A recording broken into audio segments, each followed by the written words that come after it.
কত তাড়াতাড়ি নির্বাচন করা যায়, কত তাড়াতাড়ি ক্ষমতায় যাব, চাঁদাবাজি শুরু করব। এই নির্বাচন কমিশনের কথা বলতেছেন, এখানে সব আমলা। কেন আমলা থাকবে? ভালো ছাত্র প্রথমে যায় ইঞ্জিনিয়ার, ডাক্তার, কেন ডাক্তার ইঞ্জিনিয়ার থাকবে না? আজকে ডিসিরা কারা? সব আমলা।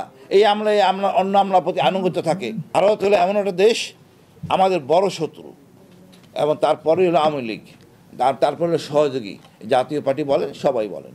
আমি মনে করি আমরা দেশটাকে সুন্দরভাবে সুন্দর জায়গায় নিয়ে যাই। এত রক্ত দিয়েছি আমরা, এখন আর পিছিয়ে ফিরে থাকতে চাই না। আমরা নতুন করে নির্বাচন দেখতে চাই, দরকার হলে পিআর। কেন পিআরের কথা বলতে যাচ্ছি? একটা নির্বাচনী এলাকায় আমরা তো ঢাকা শহরে ফিল করি না, নির্বাচনী এলাকায় একটা সংখ্যক 40% 42% পেয়ে আপনি এমপি হয়ে গেলেন। বাকি যে 50% লোক রয়ে গেছে, তারা 5টা বছর থেকে খুব কষ্টে, নিপীড়ন, লজ্জায়, মানে হেরে যাওয়া সৈনিকের মতো মাথা নিচু করে চলতে হয়। বিবাহ শাদী থেকে সবখানে একই, মানে তারা একটা কোণঠাসা থাকে। তো পিআর পদ্ধতি হলে সবার প্রতিনিধিত্ব থাকবে, সবাই গর্ববোধ করবে। এখানে একই, আপনি তো লোক সিলেক্ট করতেছেন পিআর সিস্টেমে, আপনি জামাতের মতো সিলেক্ট করেন নাই।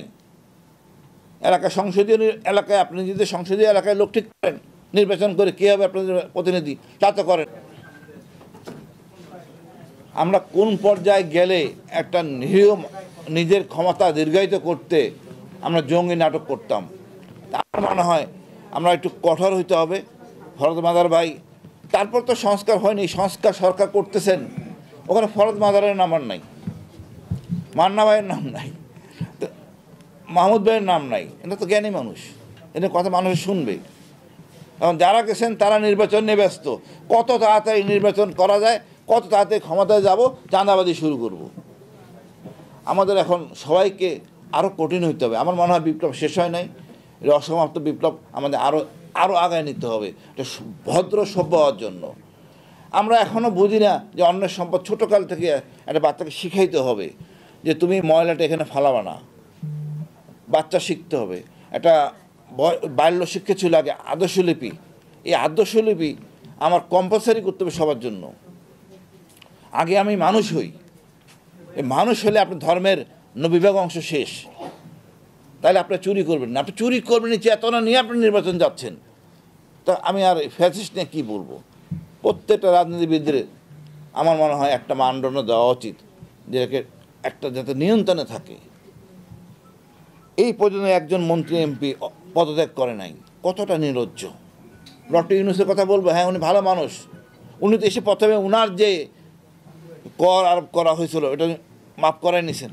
তো আমি কার উদাহরণ দিব? উনি উনার প্রতিষ্ঠানের জন্য করেন। ভাই, ইনে বিনে বইলে কোনো লাভ নাই।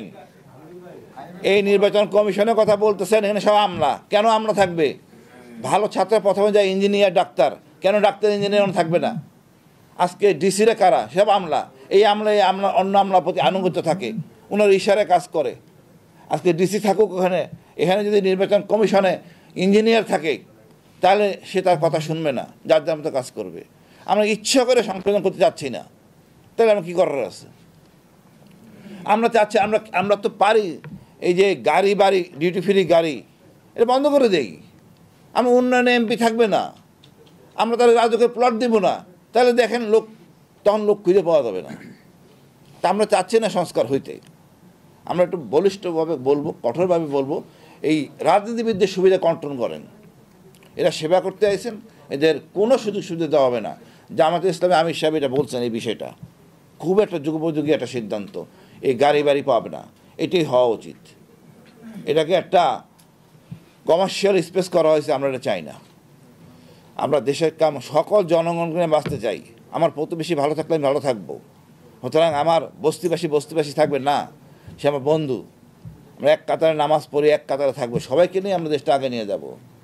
আর একটু ভালো করে ভারতকে চিনব, যেটা আমার ছাত্ররা বলছেন। আমাদের ভারতের আধিপত্যমুক্ত বাংলাদেশ, খুব কম রাজনীতিবিদ আছেন যারা এটা বলতে ভয় করেন।